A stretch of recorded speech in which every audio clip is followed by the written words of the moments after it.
My name is Elena Hsieh, and I am an associate professor at the University of Colorado.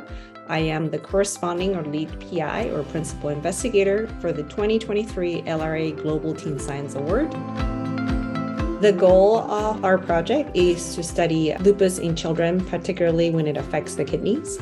That is called lupus nephritis. The gold standard is to do a kidney biopsy to be able to say that someone has lupus that affects the kidneys. The goal of the biopsy ideally would be to say, well, your biopsy looked like this, and therefore you should receive that therapy.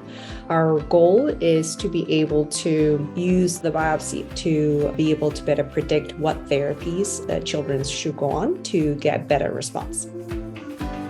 We are going to study 300 to 400 children. That is really a number that we would have never been able to arrive to unless we actually had grant support like this, where we can have 14 institutions come together in a consortium. If we looked at the racial ethnic background of the children who don't respond to the current therapies, they tend to be African American, Asian, Native American. These tend to be racial ethnic backgrounds that are not often participating in these studies. I'm very excited to be able to do work that will finally be applicable to them and hopefully result in better outcomes.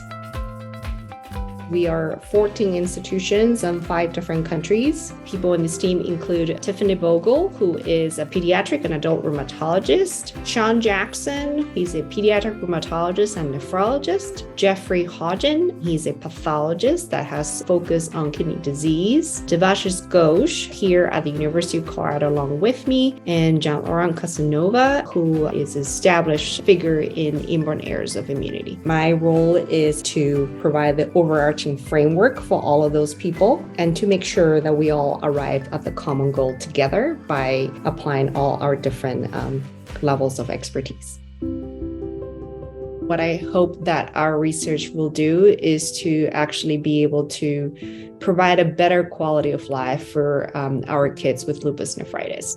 These children go through teenagehood having to deal with being at the mercy of what their disease wants to do and how well they feel. So my goal will be to be able to support them having a quote, normal teenager life. It is incredible to have foundations like the LRA to support this because pediatric rare diseases is hard to fund. Children don't vote and they need advocates and they need voices. And I think a project like this is going to give them a voice and hopefully give them the therapy that they deserve.